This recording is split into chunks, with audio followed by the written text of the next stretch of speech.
complete her education. At the end of 5th year, she decided she'd had enough and she found herself an apprenticeship as a chef, much to our, I suppose, we weren't very happy about it, but that was what she wanted. It was her life, and this is what she did. That worked out for a while, but then when the woman who had employed her sold the business, of course, the cafe was not required, so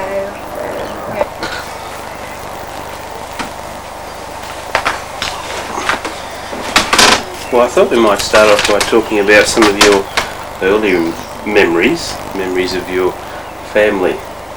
Well, probably the first thing that I can remember about my youth was when we lived in our first rented place that I can remember. That was, I think, 32 Carlotta Street, and we later moved to 56 Carlotta Street. That was in Greenwich, and I can remember my dad had a hairdresser's shop, and I remember him coming home. It was in the Depression years, you know. It was, and he used to put the money that he'd taken for that particular day on the table, and I used to think, gee, that's great, isn't it? And but it was a fairly, we didn't actually suffer during the Depression. We didn't have a lot, but we used to have meals, and that was.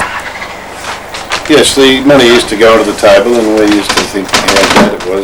At least there were a lot of people in trouble there because it was a pretty hard time. But we had a pretty interesting childhood, really.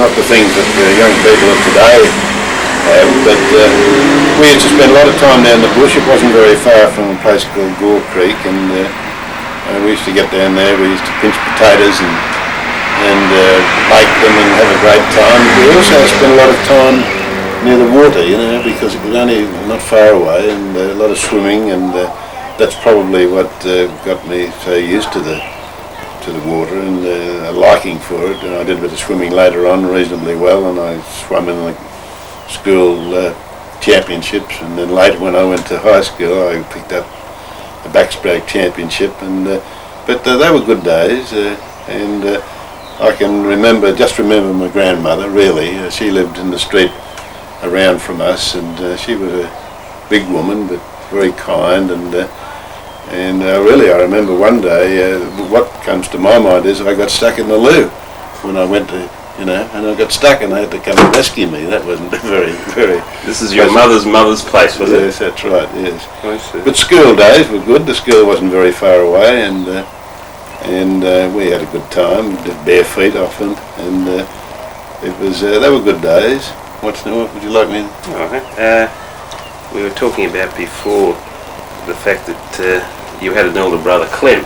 Yes, Clem was 2 years older than me, and we got on fairly well. We used to fight, of course, and I remember we were given a bike once, an old bike, being in the Depression years, or a bit later, a bit after the Depression years, and we used to fight, but it was a real old rattle trap, and but we had a lot of fun with it. But that was what it was like in those days. So you valued what you got, and you fought for everything that you did, that you had. So they were good days. And whereabouts was your father's hairdressers? He had it down in the fruit markets in Sydney. And he used to have to get up very early in the mornings, and in fact, he used to get up at 5:30 and catch a 6 o'clock ferry, which called Bay Street, which was the place, the wharf near our place, and he never used to get home probably till maybe about 6, 7 at night, so it was a fairly long day, but he had to do it in those days to make sure that, we got a decent living. Sure. And this was in the days before the Harbour Bridge was built.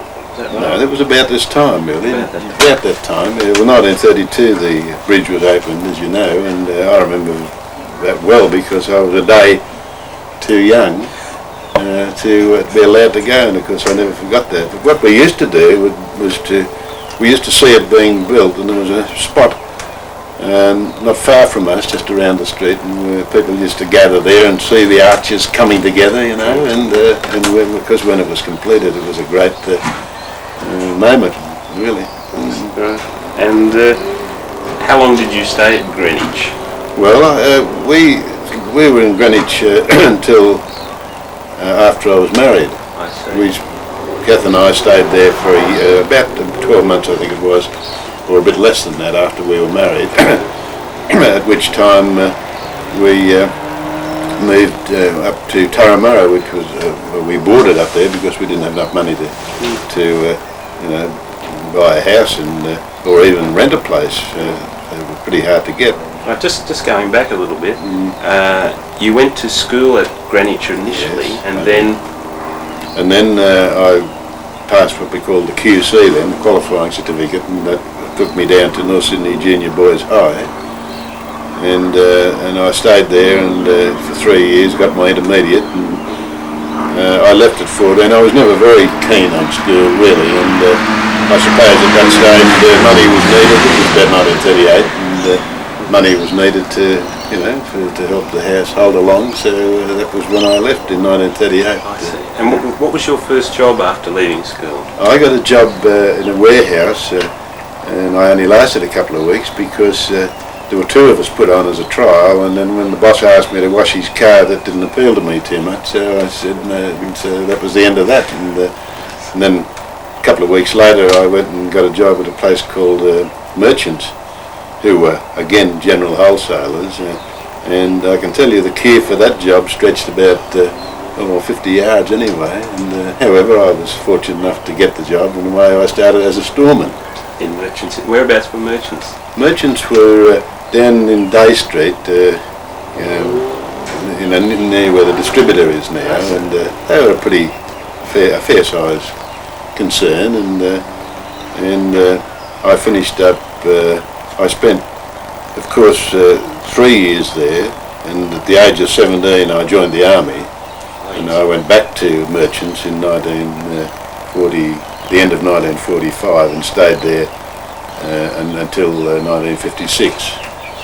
Okay, so you were there a good while at Merchants? Yes, well what I did there was I went into the store, and then I went into the office, and then I wanted to do travelling, so I was 2 years in the city, calling on graces and that sort of thing, and in 1950 I thought, well, the only way I'm going to get ahead here is to do country travelling. So in 1950 I started country travelling, which was pretty hard on the family, on Gaff, because I was away for maybe 2 or 3 weeks at a time, but it was the only way really that I could see that to get ahead. So I finished up there as sales manager in that particular company, but we had a general manager at that time that I wasn't too keen on, so I left there and went to Goodyear. But they were good, very good experience in the country. It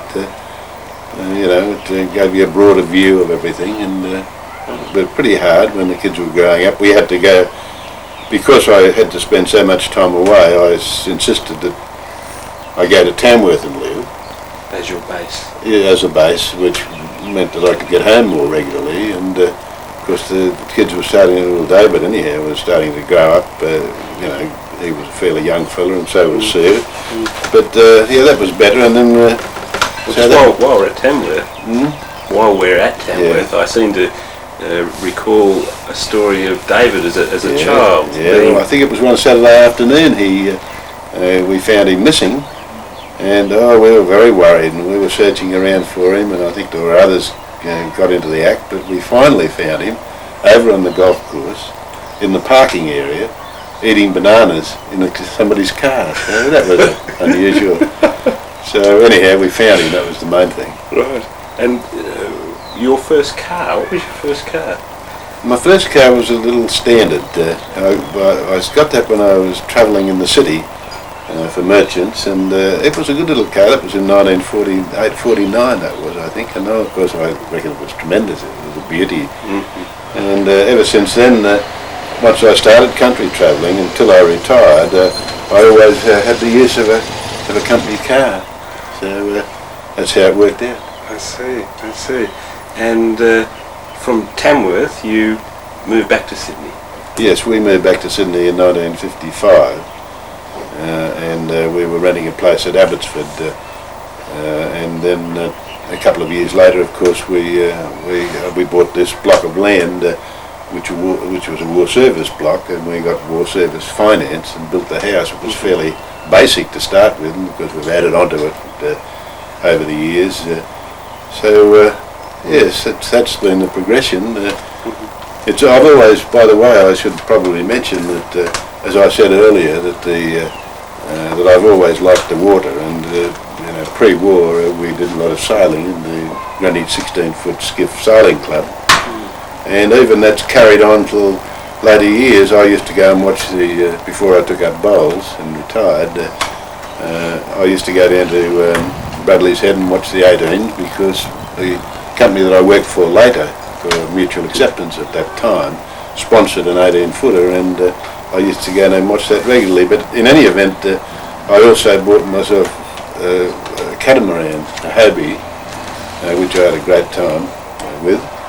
And then I had a bit of heart trouble in 1978, and it was probably suggested that it was a bit too strenuous. I bought a smaller catamaran, and then I got a hernia a couple of years later, so I thought, well, I'll get out of the boat at this stage of the game, and took up bowls, which I was very pleased. I should have done it earlier, really.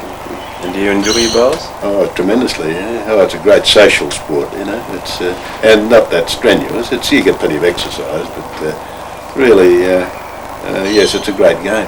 For people as you get older. It's a game for young people too, but it's a lot of old fellas in it, and good modern fellas, Social event. Yeah, great. Yeah, you play a bit of competition, and that keeps the competitive edge, Can you remember what your first pay was, your first wage? I think it was about 8 and 6pence. So that was what that was, $1.50 in those, and that would have been in 1938, 39. Yes, when I was 14. Yes. And just moving along to a story about your daughter Sue.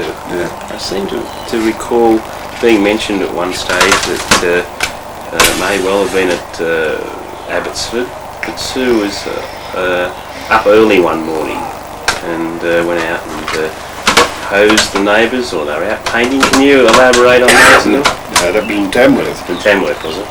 That's right. The people next door, who we didn't get on particularly well with, she went in and got the hose and sprayed all the veranda in the early hours of the morning, so we weren't too popular at that stage. Was there a painting episode as well? Or? I can't remember painting, but she used to like paint, I know. She used to get paint brushes, I think, and I don't know if she did any damage, but she liked painting. Right. And then, of course, your family grew. Oh, yes. Over the years. Mm. A largish family of 5 children. Yes. How did you find the experience of having a large family? Well, I was never one to, quite frankly,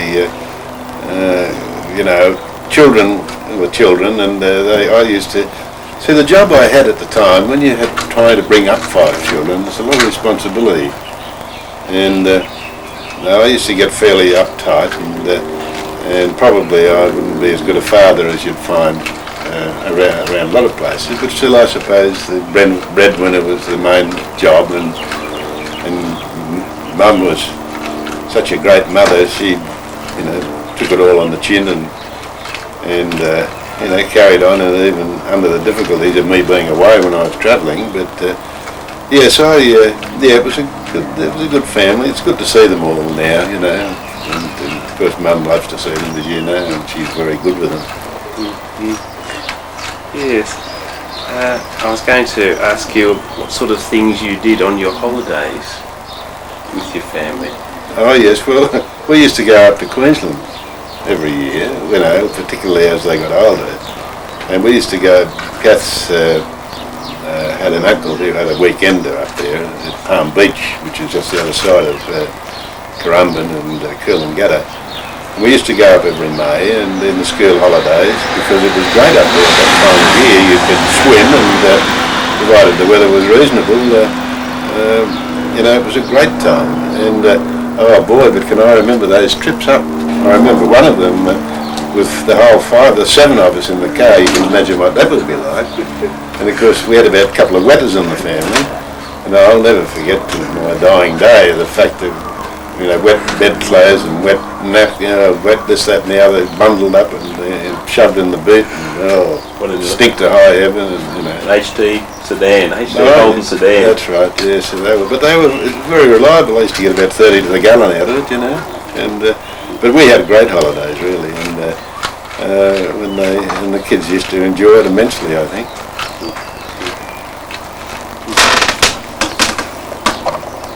Relate to us your Army War Day experience? Yes, well, I was, as I think I said, I was 17 when I joined, and the reason for that was primarily because I was always a fairly big fella, tall, and all my mates, even though they were a couple of years older than me, were joining, so there was no question that I didn't go in. I remember being always a big fella with long legs, even at Sunday school. I used to sit on a chair and my knees used to be up around my ears, and of course at that stage, just digressing for a moment, I was baptised in the Church of England, but because the Congregational Church was fairly close, I used to go there for Sunday school and then down to the Presbyterian Church for the church service. But that was just to tell you what a big fella I was, and the reason that I joined at the age of 17. And I joined and I applied to go into the 9th Field Engineers because that was the company my father was with in the First World War, and he died, of course, after I'd been in the army about 12 months. That was, I think, at the end of 1942. So I went into the 9th Field Engineers, but that was a militia company, and it wasn't a voluntary, and I didn't like that too much. So we were asked, or a fellow came round wanting to know whether any volunteers for the commandos. So I volunteered for that, and then we went down to a place called Foster in Victoria, in Wilson's Promontory, and did our training there. And then we went up to Canungra to being ex-engineers, if you like, to build the assault course up there where all the Australian troops were trained to go up to New Guinea, which was the focal point of the war at that stage. And whilst I was there, so we did built the assault course and helped to set it up. And whilst I was there, they asked us whether anybody wished to volunteer for a company called the Allied Intelligence Bureau, and that was 2 sets of forces, M Special Unit and Z Special Unit. So I volunteered because they were looking for someone who had experience on small craft, small ships. So so I volunteered for that, and away we went. And I spent, of the 4 years of my army life, I spent a couple of years in the islands, going between a place called Finchhaven in New Guinea, across to New Britain and up to the Manus Islands. And we were taking supplies across to the fellows who were doing the base camps, the fellows that were doing behind the line spotting and that sort of thing. So that was where most of my army life was spent, and I finished up as a signaller on Bougainville Island, and that was when peace was declared, and I came home and was discharged in December 1945. But of course, before this time I'd met your mother at a place called Tabragalba, which we were in the camp at Tabragalba, which was not far from Bedesert, where Mum worked at Enrights. So that's where I met her. And what were the first impressions of her when you saw her? Oh, lovely. Yes, lovely. Still are. Yeah. Yeah. And you took up with her from? Well, we used to go to the dances at Bedesert from Tabragalba, and that's where I first met her. And then, of course, I had to come back to, when I was discharged, I was in Sydney, and then I went back in 1946. And we were married on the 23rd of September 1946, I think. I hope it was then, I think it is. But anyhow, we've got 40 years coming up in September. Is that right? Yeah, it's a long time, isn't it? And I guess it passes reasonably quickly, or? Oh yes, I think really, I suppose life is not that long really when you think of it. You're not here that long, are you? But yes, it has passed quickly. And anyhow, now that I suppose I was at work for about 40 years, and when the opportunity came to get out and have a bit of relaxation, well, that's what I did. Before time, our superannuation was geared to the fact that you could leave at at the age of 55 with a discount back on your superannuation. So I organised myself a job 2 days a week. So although I was eligible for the pension at 60, being an ex-serviceman, I didn't want to retire. I could fall back on that if I needed to, but with the superannuation plus the 2 days a week, I felt it was time because the Standard Chartered Bank had taken over the company then, and things were changing, and I found that from 55 onwards anyway, I didn't have the edge that I used to have, and the young fellows were coming on, and you sort of felt with all the computerisation and the technical advances that there were, I felt anyway, that you were not quite up to what you should be. So that was another reason. And you spent a number of years with Goodyear Tyre Company. That's right, yes. Including a stint in Melbourne. How did you find your time with them? Yes, I enjoyed it. I was at a disadvantage, I think, because I went straight in from sales manager at Merchants to the assistant to the sales director at Goodyear. And from there I spent about 9 months there, and then I took charge of the battery section, which was quite successful. That's the head office. And then I was asked to go to Melbourne as assistant branch manager, which I did. That was in 1962. This meant going to Melbourne. And we found that Melbourne was whilst you couldn't say too much about Melbourne, being a Sydney person, they didn't like you for that. So as long as you didn't talk too much about that, we found the people excellent, got on very well with them. A nice lot of people, but of course the climate really is nothing to compare with Sydney. And in June 1964, we came back to Sydney, and then I started work for Mutual Acceptance again as sales manager, and in the New South Wales branch, and then I went to head office in the marketing division. So our time in Melbourne was interesting. I remember down there, because Australian rules is everything down there, and I used to follow St Kilda, and I was keen to get David to take up football, but he didn't seem to want to be a starter there. So, right. There are a couple of open-ended questions. If there was something in your life that you could possibly change, had you your time again, what would you change about your life? Maybe I'd have tried to get some more education. I just didn't have the at the time the desire to go on. But I think probably if I'd had a better education, maybe there would have been more doors open. But it didn't happen, and that was that. I just had to take it from what I had and make the most of it. And we've lived reasonably well. But I think that would have been it. All right. And on the other hand, what would be one thing that you would not change about your life, looking back? I think probably really when the chips are down, the 40 years I've had with your mother, have been tremendous years. Been really good. She's such a wonderful person, And I wouldn't change that really. Right. Okay. All right. Well, we might just.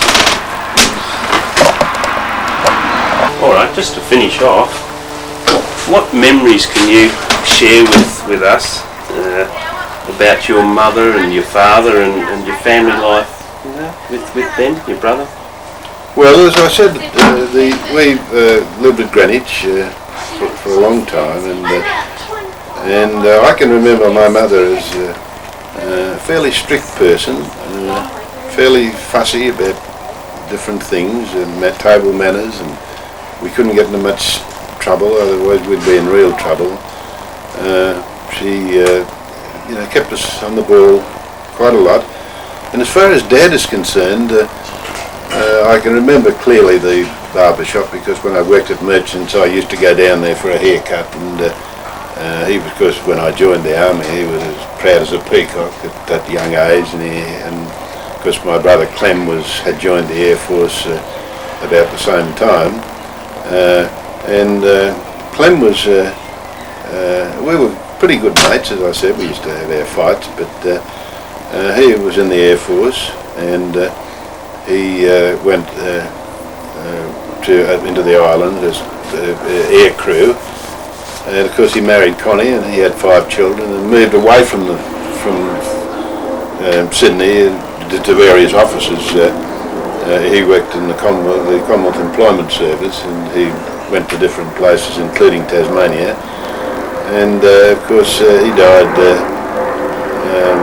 year before last. He was 62, and it's just a pity that we didn't see more of each other really in later years. But my father, of course, as I said, he worked very hard to keep us during the Depression years, and I can't remember a great deal about Dad, except that he was there always, and Mum was the pivot, I think, around which the family circulated, and so of course only 4 of us, and Mum and Dad and one brother. It's not like the family that we finished up with. So they were good years. Although they were, I remember we used to get a fruiterer come round in a horse and cart, and we used to go out and get specs from him. But fella used to go around selling clothes props. Is that right? Yes. And I remember David mentioning something about you fruit. You used to nick fruit here and there.